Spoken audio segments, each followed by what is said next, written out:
Masih ingat dengan Om ini?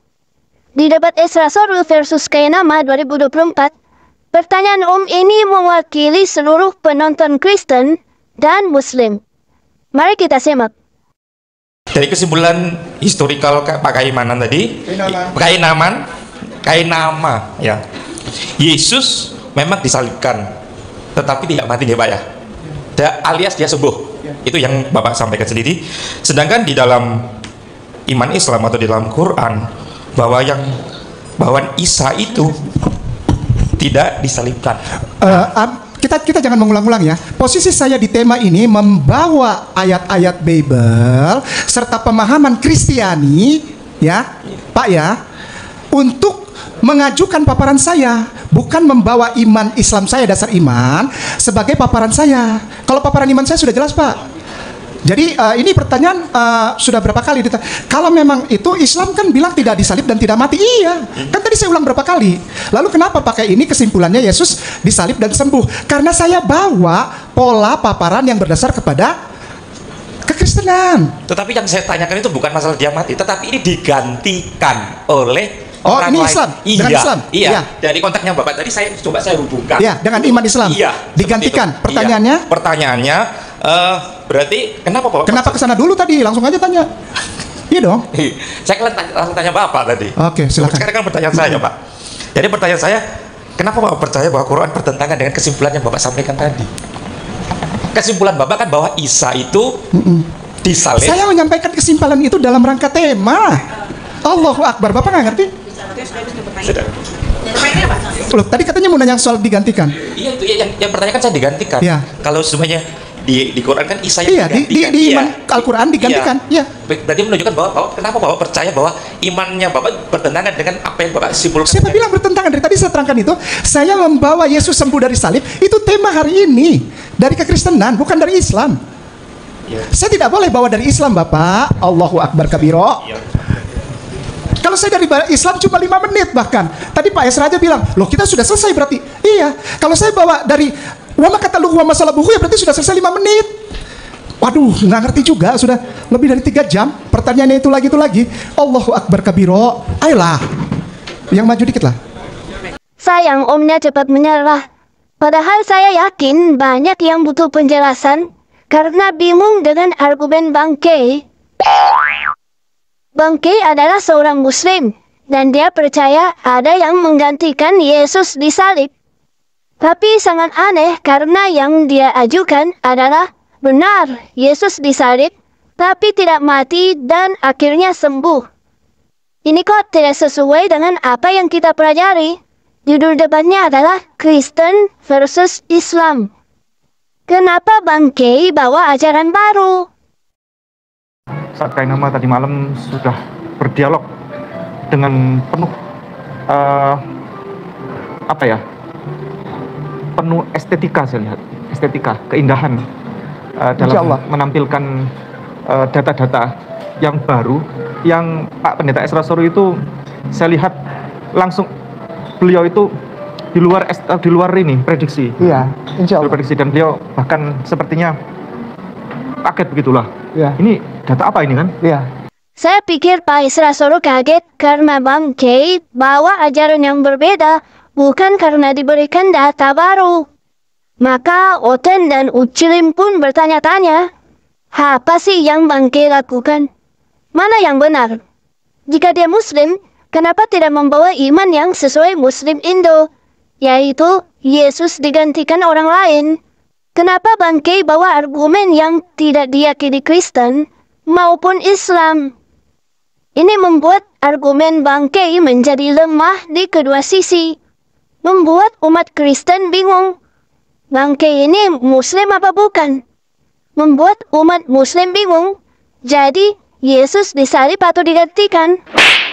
Bang Kay terkenal sudah sering tidak konsisten dalam ajarannya. Apakah dia berniat untuk membohongi umat? Atau apakah sekarang dia berbohong kepada dirinya sendiri?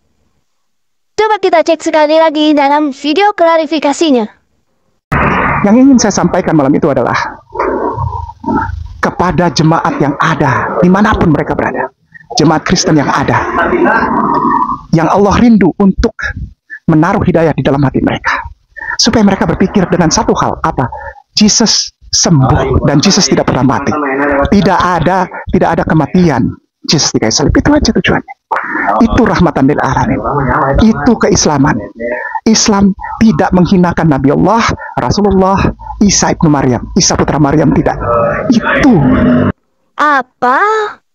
Bangke mengatakan hidayah keislaman yang rahmatan lil alamin adalah mengimani Yesus sembuh dan tidak pernah mati.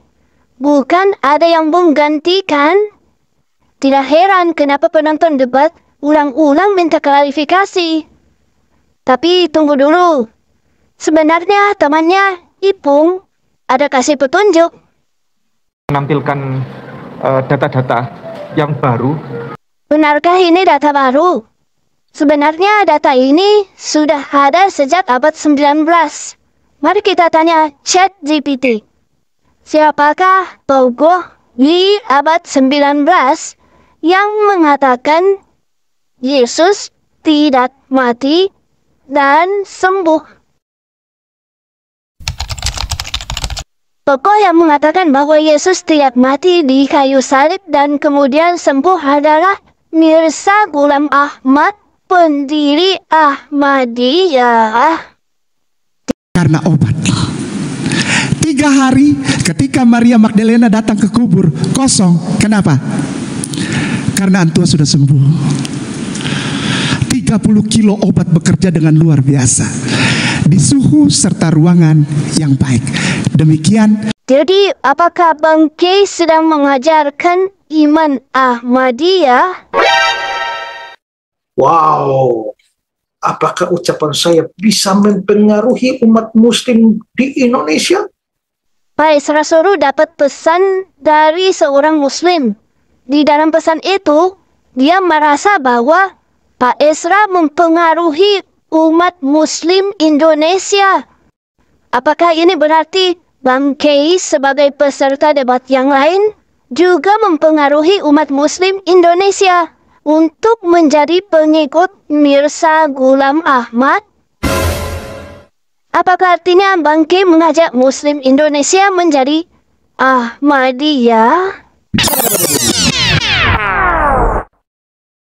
Bayangkan, jika keluarga Anda belajar dari Bang K, dan kemudian dia membawa argumen Bang K kepada orang lain, dan orang itu mengetahui bahwa ini adalah ajaran Ahmadiyah. Lalu ada oknum yang tidak bertanggung jawab melancarkan serangan kepada mereka sehingga mereka terluka akibat ajaran Bang K. Bagaimana perasaan Anda? Apakah Anda masih mau belajar dari Bang K? Saya kembalikan kepada Anda. Silakan putuskan sendiri. Oke, Tuhan Yesus mengasihimu. Malam itu sengaja gua cuek, gua duduk, gua asik aja, gua nggak pernah buka ini. Kayak nama nggak pernah buka telepon. Nah, santuy aja, matiin telepon. Kita pun sama-sama percaya soal neraka, soal konsep nerakanya bagaimana itu urusan lain. Tapi kita sama-sama percaya Dia akan melemparkan orang berdosa ke dalam neraka. Santai aja lah, ya, santai. Kayak nama nggak pernah buka telepon. Nah, santuy aja, matiin telepon. Ustadz Kenama saya cuma duduk pakai kemeja dan tidak ada handphone, tidak ada laptop. Ustadz Kenama datang bawa apa?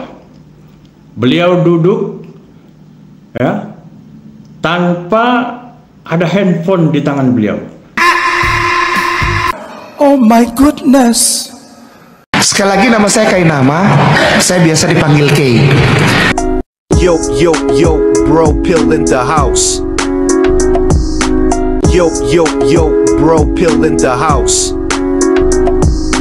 Sekali lagi nama saya Kenama, saya biasa dipanggil K. Saya adalah mantan pendeta, saya lulusan STT Jakarta. Saya juga pernah sekolah S2 di Belanda. Tidak hanya itu, saya lanjutkan sekolah PhD di Israel. Tapi ide saya bohong.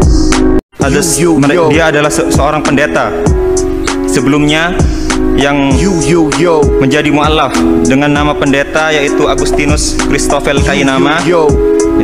Kemudian ketika beliau berganti agama menjadi Islam, menjadi seorang mu'alaf, beliau mengganti namanya menjadi Ahmad Kainama. Beliau adalah seorang pendeta yang berpendidikan tinggi, yang bersekolah di S1 di Sekolah Tinggi Teologi Jakarta. Kemudian beliau melanjutkan S2-nya di Leiden University, Belanda. Kemudian tak sampai di situ, beliau terus meneruskan pendidikannya di S3 di Tanakh Biblical Studies, Haifa, Israel, dengan mengambil bidang minat Holy Scriptical Biblical.